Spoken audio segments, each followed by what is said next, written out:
Good evening, everyone. This is Cassandra Williamson with The Path Forward.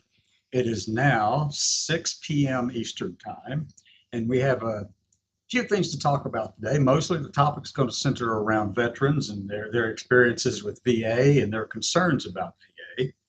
And so, and then we'll jump into a few other things, and I'll pull up the news feed, stuff like that, and go into that. There's some interesting things going on in the world as usual. Every day is a surprise, and I'm glad it's Friday. How about you? You can put a comment over in the chat box. I would appreciate hearing from you to let me know what you're thinking and if you have any comments about anything that I've said. So the path forward, this story, this program is designed primarily to find ways forward for us through all of the changes that are taking place at the federal level and state level and local level. It's not just about LGBT people or trans people or anything like that. It's about Americans in general, veterans, a little more specifically because I'm a veteran. So yeah, definitely talk about that. And I do interact with the VA on a regular basis because that's where I get all of my care. They take care of me there. And I have to say this just to be clear right from the very beginning. Uh, my VAs have been exceptional. And I've been at two different ones. One down in Alabama at Tuscaloosa. The Tuscaloosa VA is, I consider it to be, I don't know what's changed down there in the past few months, but it was, prior to the Trump administration, one of the best facilities in the nation, in my opinion, for LGBT healthcare and veteran healthcare in general. I mean, they were really good at great PTSD programs there in Tuscaloosa and at the VA, and I really appreciate all the stuff that they've done. I've been associated with them since 2017, and there are some amazing people there, amazing scientists, amazing researchers, amazing doctors, and friends in that area. Been engaged with them for a long time. I now get my care at the Huntington VA, which is the Herschel Walker Williams VA facility in Huntington, West Virginia. It's on top of a beautiful mountain. It's a beautiful campus. But the people there have been good as well. Now, I do also know that some of my veteran friends, some around the country, wherever they might be, they've had different experiences, and some good, some bad, and indifferent, and all that kind of thing. But for the most part, when you survey trans veterans, you find out that they too, I think it's about 79% or so, something like that, they too are satisfied with the care that they get at the VA. That was a few years ago. Now things are quite a bit different. So I want to talk with you about a couple of different veterans that I know personally. One of them is a dear friend of mine who happens to be down in Lake City, Florida. Okay. She's in the hospital there. She's actually on the floor in the hospital. And she has some really amazing, good stories to tell about how they've treated her there. It's been really phenomenal. I just want to say that the Lake City VA has been treating her exceptionally well. She's a Vietnam era veteran, okay? Jumped out of airplanes. Lord help me, I don't know why. But that's what she did. She jumped out of airplanes in Vietnam and did that. Oh, I'm thinking it's probably around 100 plus jumps into combat in, geez, Vietnam. That has got to be, that's just something. That's a really strong, powerful person and story. But she's telling me that, the food that they've been taking care of her has been really great. She had to do a little talking with them to make sure trade the runny eggs out for some pancakes this morning and some real bacon. But she's doing really well there. Her health has improved. But she has a concern. One of the biggest concerns she had was that she realizes that she is on the floor with a lot of people who are in really bad shape. Okay. But the water's not hot for a shower there.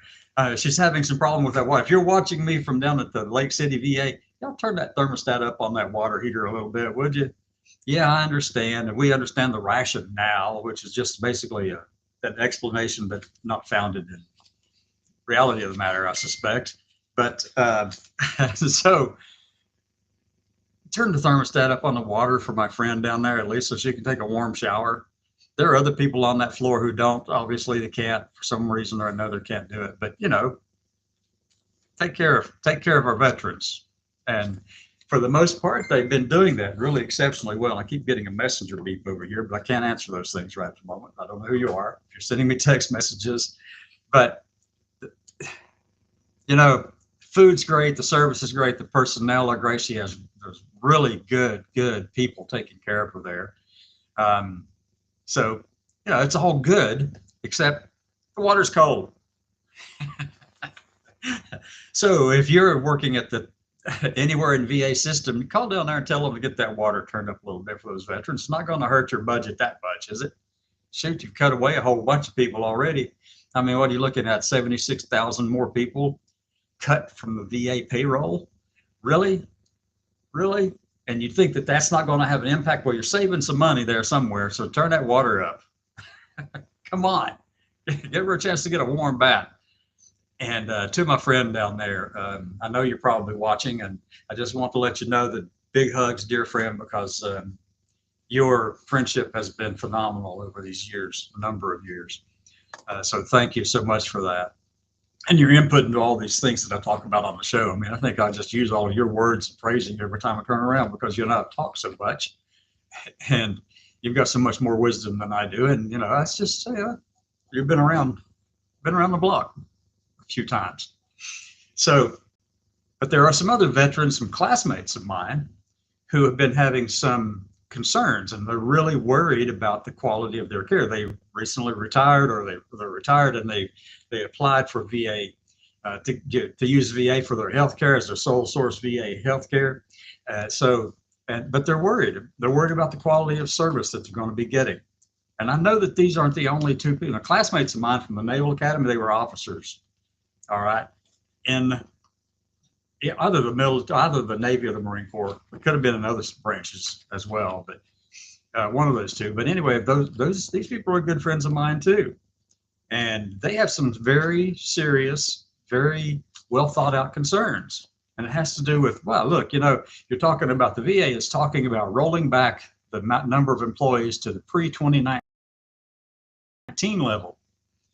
You know what was happening in pre-2019 level in the VA? Well, the PACT Act wasn't enacted at that point in time. It came online just shortly afterward.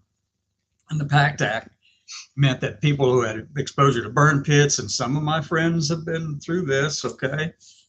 So the exposure to burn pits and other kinds of things from the war in Iraq and Afghanistan and the Middle East, places like that. So they've been impacted by these things. The VA is their primary medical care, and providing their medications and their care and taking care of them and all that kind of stuff. They're just there for them.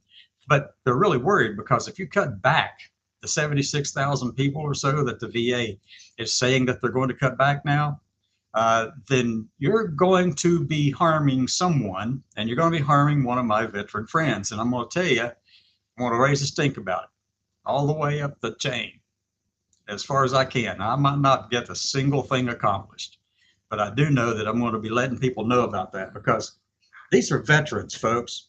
Now, I know there are some people out there who like who like to say things like, "Oh no, if we laid off a bunch of..." Now, this is one person, Lena Habab, I think it was. She said, paraphrasing this a lot, okay? She said that, well, if you're a veteran and you got fired, well, maybe you didn't need to be there anyway, or something to that effect. Really? Really? No. These are blanket, indiscriminate firings and removals, okay? There's no sense, rhyme, or reason to what's going on. And we've got to make a loud noise to protect all of our veterans. I don't care how you identify or whether you identify as a rock. I don't really care. But if you're a veteran and you served in this country, for this country, you served in defense of our liberties, our freedoms, all those things, and you deserve the care and respect that this nation has promised our veterans, folks. It's just craziness to think that we've got people out there who are trying to cut back on the care the veterans receive. My care, my friend down in Florida's care, geez, it's just crazy And my classmates, a couple of classmates of mine and others, not the only ones, I hear about it from all over the place. We've got to take care of those veterans. And right now, they don't feel like they are really worried and concerned about what's going on. And they need to have clarity on these things because, you know, they put their faith on their health and their health care in the hands of the VA. And now you're talking about laying off 76,000 people. You cannot tell any of us that those 76,000 people won't also come from primary health care positions. Those aren't 76,000 janitors. And we need the janitors. Those aren't 76,000 boiler mechanics or whatever who's going to keep the water hot for my friend down there in Florida. No. You're going to be pulling them from the primary care units, whether it's psychological care, mental care, health, physical health, you know, physical therapy, PTSD research, which there's out of that 585 different programs that are on the chopping block at the VA right now. Some of them are doing PTSD research. And, you know, it's just asinine for me that you just go in there and you take a hatchet to these things and go chop, chop, chop, chop, chop, chop, chop. And you say, you know, hey, we've cut the budget and we're saving tons of money.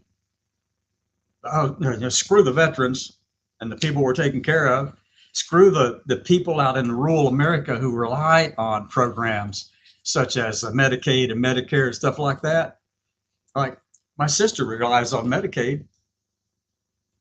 Yeah, she has a handicap. She has a disability. Okay, and so she relies on that. She's 55. She doesn't get around. She's never been out of the house. And you're not going to come over here and tell me that she has to go to work because she can't. She can't even talk to you about it. All right. No freaking way. It's not going to happen.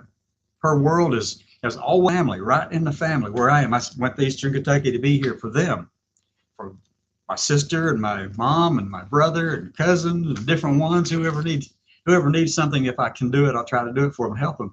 But you're attacking people in rural America too. And we've got to let people know that this is just craziness. Sure, it's great to go in there and clean house occasionally and, you know, say this program is not beneficial or whatever. But I want to tell you something. What's going on right now has no rhyme or reason except it's driven by ideological, can I say this out loud to anyone? Bullshit. All right. It really is. It's driven by, well, I can also say this one too, probably, you know, just dumb idiots. Okay, yeah, I said it out loud. Sure. I was going to say something different, but I chose not to. Oh my God. But that's what's going on. It's the same thinking that's taking place with the transgender service members right now too. You know, the people on active duty, they're being recalled to the country, like the special operations person I talked about just the other day, special operations medical person out on a mission in the field. And here they were told they had emergency leave. They're going to be sent back to the U.S. Now, this person didn't request emergency leave. But no, they got sent back to the U.S. They're on leave from the 5th to the 10th of March. By the 26th of March, they'll be processed out. Why? Not because they're not good at their job. They're darn good at their job. They're in special operations fields, okay? But they're being kicked out because of the ideology of people like Matt Walsh, Charlie Kirk, Riley Gaines, Vance, whose real name, by the way, if you didn't know it, is James Donald Bowman. Yeah, that's James Donald Bowman, Vice President of the United States, who goes by the name of James David Vance, okay? His real name is James Donald Bowman. We ought to let him know. And he ought to have his birth certificate changed and his passport reverted. He's got a passport right now, and if he's getting out of this country, he needs to have his passport and all that stuff changed back to James Donald Bowman. Yeah, I'm going all over the topics of different things. But anyway, so they're kicking out these trans service members. This person who is a sergeant being pulled back to the U.S., already back in the U.S. by now, and going to be kicked out. Yes, there's lawsuits all over the place about these kind of things, but right now, Trump is not paying a lick of attention to the lawsuits or any orders by the judges. He's figuring out a way to get around them, or he's just blatantly deciding not to follow them. We already see that in a number of things. And if you voted for this person and you didn't know that that's the way it was going to be, well, I tried to tell you. We did try to tell you. We tried to warn you that this is what's going to happen. But lo and behold, let them come here to this home, my brother's home, where I'm staying at right now since I've been here for about a year. I'm staying here because I have to be with them physically present. If you come to this home here, my brother's home, you're going to find and try to tell our sister that she has to go to work. Yeah, you're going to encounter a whole hell of a lot more than you expect, folks. I'll tell you that right now. And that's the way I feel about our veterans too. Our veterans and our active duty service members. These silly ideological cuts that's all they are, cuts based on ideology.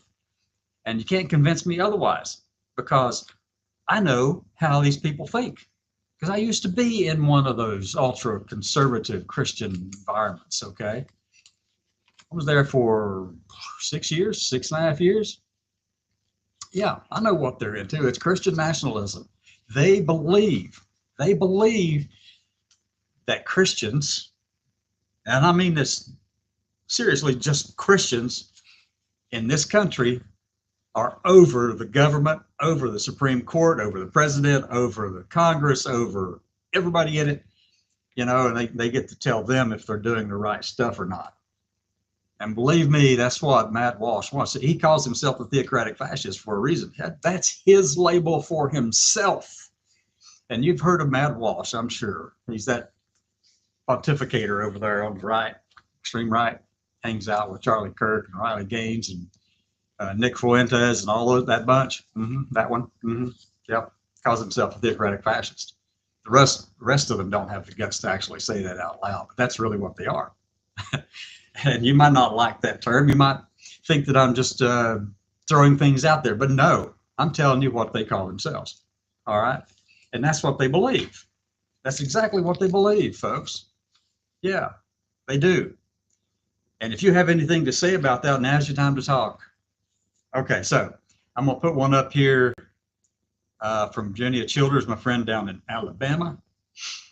Junia says, I've written to my state senators and let them know that it is wrong to take money from people who can't afford to give it to a wealthy tax break. Yeah, true, exactly. That's what it's going to be. And they're trying to and Junia and anyone else listening, the reason they're causing so much chaos within all these organizations, all these agencies and departments within the federal government, there's a reason for it. There's a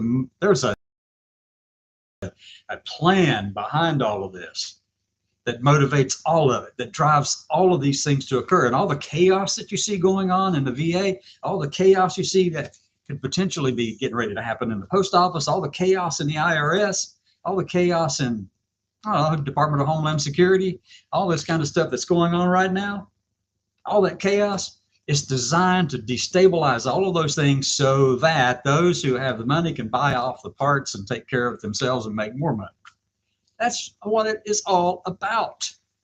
Money and greed. If they can strip away all this care that everybody receives at the VA and turn it into a profit thing for private corporations and private individuals out in the community, well, that's what they want to do. They've talked about that for years, so you should have been aware of that. Yeah, we know that's exactly what they want to do. So thanks, Junia, for that. Let me see. Junia's busy over here typing. Where are the rest of y'all?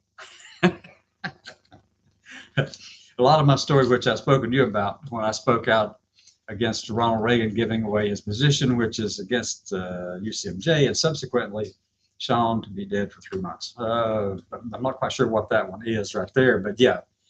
Let me go here. And so we've covered a lot of territory this evening. I hope that it pisses you off what I've been talking about. I've been talking for about 20 minutes now. I could go on and on and on. There's a lot of news stories out there today that I find fascinating. We may have to touch on those a little different another day or so, but there's a lot of stuff out there. There's research taking place. Hopefully it will continue to take place because all the cuts from funding and grants and stuff like that through the NIH. But there's some studies out there that are really fascinating that have to do with sex and gender. Now, if it's got the word gender in it, They don't like the word gender. They're afraid of it. They don't think it exists. They think it is synonymous with sex, but no, they are not synonymous, period. They're not synonymous with each other. Not at all. They're related, but not synonymous. And I've been after people for years to clarify that in their research. Whenever you publish a study, if you're into this, if you go out and publish some study somewhere and you conflate gender and sex, then you're causing great harm, because those two are distinct, okay? We've known that for decades, literally decades, okay? All right. Anything else anyone want to talk about? It's 20 after. I'm trying to keep these short and very concise. Leave a message in the chat box. I'll give it another 30 seconds or so. But in the meantime, I just want to do a big shout out for my family here in Eastern Kentucky. They're doing all right.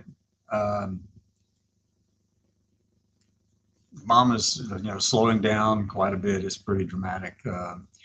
Brother's breathing is like constantly worn out from migraines and trying to struggle to breathe. And thank goodness he's over the flu.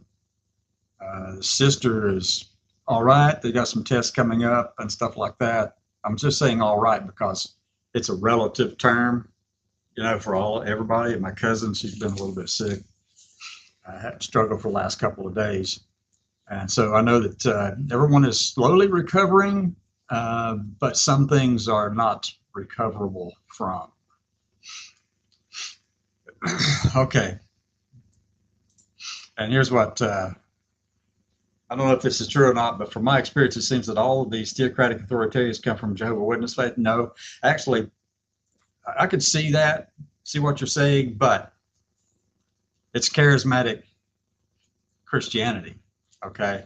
It's the dominionist side of charismatic Christianity, charismatic Pentecostal apostolic. If you've heard of Kenneth Copeland, I used to work for him. Yeah, and they're not Jehovah's Witnesses, that's for sure. As a matter of fact, they think they need to save the Jehovah's Witnesses because they think they're wrong, okay? So, yeah, it's more of a charismatic apostolic Pentecostal kind, laying on of hands and running around and stuff like that. And I don't begrudge anyone's faith, not at all. You do what you need to do, what you believe is right, and you read and interpret those words however you wish.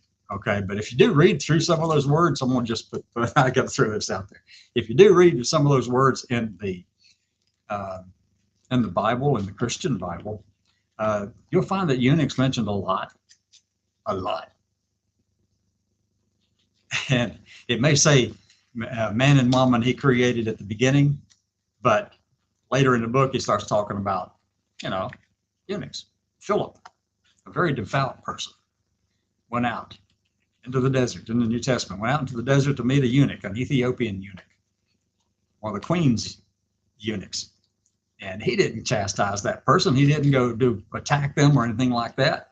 He just went out there, shared the message they were supposed to share. They got sent back to Ethiopia and all that kind of stuff. So yeah, I mean, he didn't say anything about that eunuch other than that one time. But in Matthew, Jesus did talk about it. And he said, for those who can understand this, there are some who were made this way and some who were born that way. Ta-da, ta-da. Have fun. Y'all have a great weekend. I'll see you Monday at 6. Make sure you put it on your calendar to come back in Monday at 6, and we'll talk.